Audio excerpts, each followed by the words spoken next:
क्या बोलते हैं ये क्या ये पूरे प्रदेश में जाए। बिल्कुल। चलो फिर से बोलो। बंधुओं, आज की इस बैठक में आप सभी का बहुत बहुत सम्मान। अभी संगठन को मजबूती प्रदान करने के लिए और आगामी आने वाले कार्यक्रमों को दिशा निर्देश देने के लिए प्रदेश स्तर पर हम लोगों ने ये निर्णय लिया है कि हमारे पेंशनर साथियों की जो जैसी समस्या हो उसके निदान के लिए हमने संगठन का विस्तार करते हुए एक सलाहकार समिति का गठन किया है जो पूरे प्रदेश में काम करेगी और हर जिला स्तर पर इसका एक अध्यक्ष होगा और जितनी तहसीलें जिस जिले में है उन तहसीलों से एक एक हमारा पेंशनर साथी इसका सदस्य होगा। तो आप चाहे हमारे तहसील अध्यक्ष आए तो कागज पे कोई नोट कर लें कि हमें कितनी तहसीलों में कितने सदस्य देना है। सलाहकार समिति हमारी पहली समिति है। दूसरी समिति हमारी है विधि प्रकोष्ठ। विधि प्रकोष्ठ के अंतर्गत अभी कोई ऐसे मामले लेते हैं कोर्ट कचहरी के जिसमें हमारे पेंशनर भटक जाते हैं और उनको भी सही जानकारी नहीं मिलती, तो जो भी वकील होगा उसमें अगर हमारे विधि प्रकोष्ठ के जानकार लोग होंगे तो वो मालूम कर सकेंगे और वकील भी उससे ज़्यादा लूटपाट नहीं कर सकेगा। इस दृष्टि को ध्यान में रखते हुए विधि प्रकोष्ठ का गठन किया है। ऐसे ही महिला प्रकोष्ठ का, चूंकि हमारे संगठन में महिला पेंशनर साथी रहती है वो अपनी बातों को खुल करके रख नहीं पाती, इसलिए महिला प्रकोष्ठ के गठन के पीछे भी उद्देश्य है कि हमारी महिला पेंशनर साथी है वो अपनी महिला प्रकोष्ठ के अध्यक्ष को अपनी बात खुल करके बता सकेंगे। इसी प्रकार चूंकि हम लोग हमारे उत्तरार्ध की ओर बढ़ते हैं तो हमें स्वास्थ्य की सबसे ज्यादा आवश्यकता होती है। जवानी तक तो हम सोचते भी नहीं थे, मैंने भी नहीं सोचा कभी कि मैं बीमार पड़ूंगा और ऐसा लगता है कि ऐसे ही हमारा तो जीवन जाएगा। कभी सोचा ही नहीं कि बुढ़ापे में तकलीफ हो सकती है और जब ये आती है तब हमको एहसास होता है। मेरा तो एक बार पहले भी अटैक 16 में आ चुका था। मेरा हार्ट 30-35% चलता था, अभी तक चला। फिर 29 फरवरी को फिर अटैक आया तो अभी ये बाईपास करा के आप लोगों के सामने बैठा हूँ। अभी मेरा हार्ट 20-21 के आसपास चल रहा है। फिर भी चूंकि बैठक संपन्न नहीं हुई थी और ऊपर से भी ये बातें आ रही थी खरगोन जिले में, तो फिर आज हमने ये बैठक आहूत की है। तो ऐसा हमने चिकित्सा प्रकोष्ठ का भी गठन किया है। अब इसके माध्यम से हम क्या लाभ ले सकते हैं, इसके लिए हमें एक बार फिर सक्रिय होना पड़ेगा। अभी हमारे साथ जो डॉक्टर जुड़े हैं, अभी हम जाते हैं दिखाने को 500 रुपये फीस लगती है।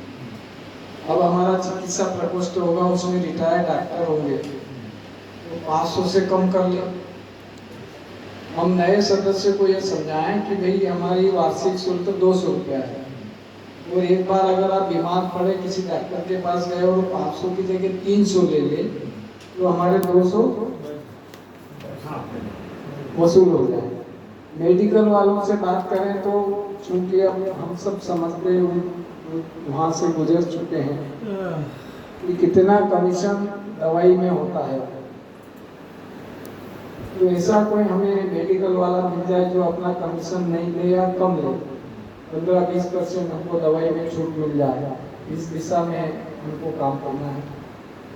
फिर बहुत सा जैसे कोई डॉक्टर अभी रिफर कर रहा है इंदौर किसी मरीज को और वो उसी डॉक्टर के पास जाके इलाज कराता है तो उसमें भी उनका कुछ कमीशन मिलता है, तो उसमें भी हमको लाभ मिले तो 10 से 15% हमको इलाज भी सस्ता हो सके। प्रकोष्ठ हमारा काम करे इस लेवल पर, तो इसलिए चिकित्सा प्रकोष्ठ का भी हमने गठन किया है।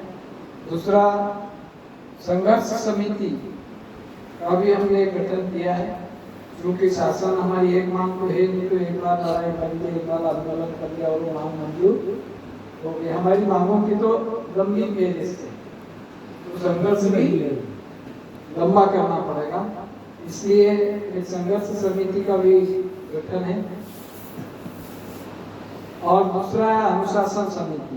अनुशासन में रह के हम सारे पेंशनर लोग काम करें, अपने संगठन के प्रति आस्था रखें और हमारे हर पेंशनर साथी एक दूसरे की मदद करें।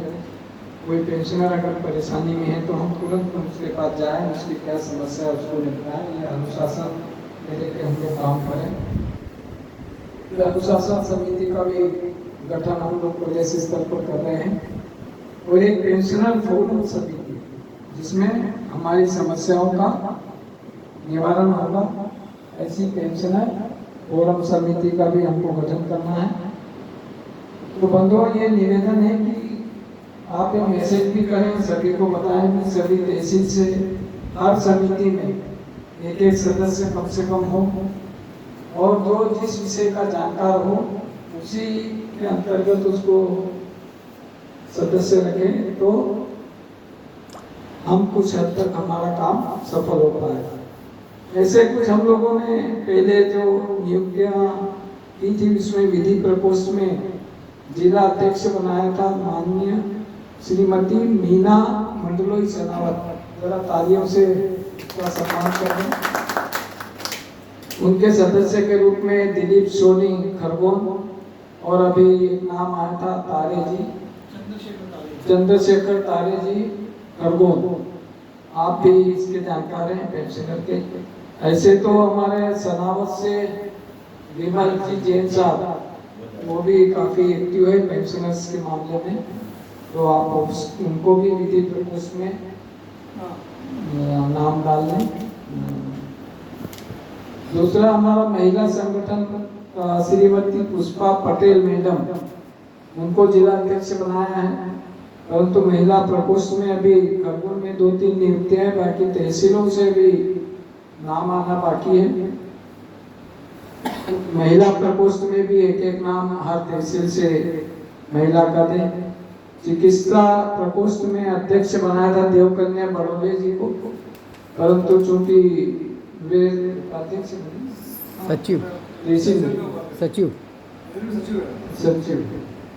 सचिव की नियुक्ति हुई है, तो चिकित्सा प्रकोष्ठ में भी हमें अध्यक्ष का नाम नए सिरे से अपॉइंट करना है। अनुशासन समिति में डॉक्टर विष्णु शर्मा जी खरगोन, उनको जिले का अध्यक्ष बनाया है। और राम यादव जी बबनाला, श्री राम यादव बबनाला, इनको उपाध्यक्ष जिला उपाध्यक्ष के रूप में अभी 2 नाम आए हैं। अन्य तहसीलों से भी इस समिति में अपने नाम भेजे। पेंशन प्रकरण निवारण समिति है, हमने इसका नाम दिया है पेंशनर फोरम समिति। तो इसमें विमल कुमार जैन शेखावत का नाम इसमें है। इसमें जिले का अध्यक्ष उनको बनाया है विमल कुमार जैन साहब को। तो ऐसी हमारे कुछ समितियों के नाम हैं और उनके जो पदाधिकारी अभी नियुक्त वो हैं। बाकी आगे आपको नाम देना है, इस कमेटी को आगे बढ़ाना है। मैं हमारे अध्यक्ष महोदय से भी निवेदन करूं कि इस दिशा में लगातार काम करें और इन समितियों का गठन करें।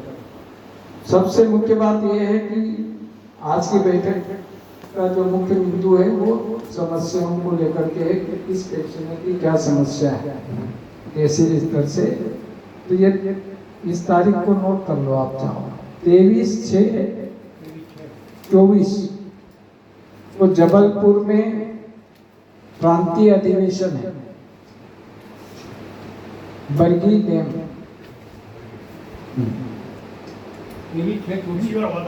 23 अकेले हुआ था, 23/6/24 ये जो सम्मेलन है ये भोपाल में होना तय हुआ था पहले, पर कुछ वहाँ चूंकि मैं बीमार हूँ तो वहाँ व्यवस्था करने में तकलीफ होगी। और भोपाल में हमारा संगठन अभी बहुत कमजोर है। एक ही पेंशनर साथी है जो पूरे भोपाल से लोहा देता रहता है। तो फिर ये बात चली तो फिर जबलपुर वालों ने कहा कि हम यहाँ जबलपुर में कर लेते हैं। तो भोपाल का फिर अभी निरस्त करके जबलपुर में किया है। तो वहाँ जो भी साथी अपना तहसील से जाना चाहे उसका नाम पता, क्योंकि संख्या हमको समय से पहले देना पड़ेगी, तो वहाँ की व्यवस्थाओं में उन लोगों को ठीक रहेगा। तो 23/6 को प्रातः 10 बजे से 5 बजे तक हमारा प्रांतीय अधिवेशन वहाँ होगा। वहाँ पे आप लोगों की तरफ से जो भी समस्याएं आएगी वो समस्याएं वहाँ रखी जाएगी। और हमारी जो मांग पत्र है उसमें भी हमें शासन से कौन सी मांगों को प्राथमिकता के आधार पर लेना है, उस पर भी वहाँ चर्चा होगी। क्योंकि वो प्रांतीय अधिवेशन के साथ आम सभा भी होगी, उसमें हमारे संगठन में कोई जो नए नियम कानून आदि हमें जोड़ना घटाना है वो भी उस समय उसका निर्णय लिया जाएगा। ये 2 सत्र में होगा, प्रातः 10 बजे से 1 बजे तक, फिर 3 बजे से 5 बजे तक। बीच में भोजन और अन्य जो भी कार्यक्रम होंगे वो। दूसरा जो मुख्य है वो वहां से जो भी निर्णय पारित होंगे उसको लेकर के प्रांतीय कमेटी के जो पदाधिकारी होंगे वो 3 दिवसीय कार्यक्रम लेके भोपाल जाएंगे जुलाई के प्रथम सप्ताह। क्योंकि विधानसभा सत्र चलेगा तो वहां पर मंत्री और अधिकारी और सारे लोग मिल जाते हैं और बात भी हो जाती है। तो इस दृष्टि से 3 दिवसीय कार्यक्रम भोपाल में होगा। वहाँ भी कोई ऐसा हमारा पदाधिकारी जिले से जाना चाहे वो अपने नाम, पता, मोबाइल नंबर जिला हेडक्वार्टर पर भेजने का कष्ट करेगा। बंधुओं, जो हमारी मांगे अभी तक चली आ रही थी उसमें मुख्य मांग आयुष्मान कार्ड की हमारी मांगों के साथ साथ स्वास्थ्य को देखते हुए हमें इस मांग पे ज्यादा लड़ाई लड़ने की आवश्यकता है। अभी केंद्र सरकार ने कहा 70 साल से ऊपर जो भी हमारे वरिष्ठ लोग हैं उनका इलाज मुफ्त होगा, उसमें भी पेंशनर लोगों को छोड़ दो। तो हमारे साथ भेदभाव इतना हो रहा है, इसलिए हमने ये आयुष्मान कार्ड को पहले नंबर पे अभी रखा, क्योंकि केंद्र सिर्फ 70 साल से ऊपर वाले को दे रहे, तो पेंशन लोगों ने क्या गुनाह किया। अब हमको बताया जाता है कि भाई ये 2.5 लाख या कितना रहता है वो आयकर में आ जाते हैं या इनको तनख्वाह मिलती है। सरकार कुछ भी बहाना करके हम लोगों को इस लाभ से वंचित करने का सोच रहे। दूसरा, रेल बस का किराया हमें मिल जाए। तीसरा जो मुख्य है वो 30 तारीख और 31 दिसंबर को जो हमारे साथी रिटायर्ड हुए हैं उनको कोर्ट कचहरी में जाना पड़े और शासन एक आदेश निकाले कि जो लोग भी रिटायर हुए हैं उनको एक इंक्रीमेंट का लाभ दिया जाए। इस संबंध में पहले भी वित्त मंत्री से चर्चा हुई थी और उस चर्चा को हम आगे बढ़ाएंगे। धारा 49(6) जो है उसकी रीट दायर हाई कोर्ट में कर दी है और उसकी तारीखें भी अभी चालू हो जाएगी। सरकार के जो नुमाइंदे हैं उनको नोटिस भी कोर्ट की तरफ से उपस्थित रहने के लिए जारी होगा। क्योंकि शासन से हमने बहुत लड़ाई लड़ी परंतु ये इस पर कोई ध्यान नहीं देता, इसलिए कोर्ट का सहारा हम लोगों को लेना पड़ा। 32 महीने का एरियर भी हमारा कोर्ट से सरकार ने उसको स्वीकृत कर दिया हाई कोर्ट से, और सरकार के सेक्रेटरी ने 500 के स्टाम्प पे लिख के दिया है कि हम 32 महीने का एरियर 3 किस्तों में देंगे। इसी बीच चुनाव आ गए और चुनाव में आप लोगों को मालूम है कि मुख्यमंत्री बदल गया। मुख्यमंत्री बदला तो सेक्रेटरी भी बदल गया और तारीख पे तारीख अभी वो बढ़ाने की बात कर रहे हैं। और तो इस निर्णय के अगेंस्ट सरकार जब नहीं मानेगी तो उसके अगेंस्ट अवमानना का जो लग रहा है कोर्ट में वो लगा दिया है। हमारे प्रांताध्यक्ष महोदय इसमें काफी रुचि ले रहे हैं, इसलिए उनके सम्मान में भी जोरदार तालियां बजाते उनका। छठा हमारी जो मांग है वो जैसे 80 साल में 20% देने की व्यक्ति शासन के अतिरिक्त पेंशन।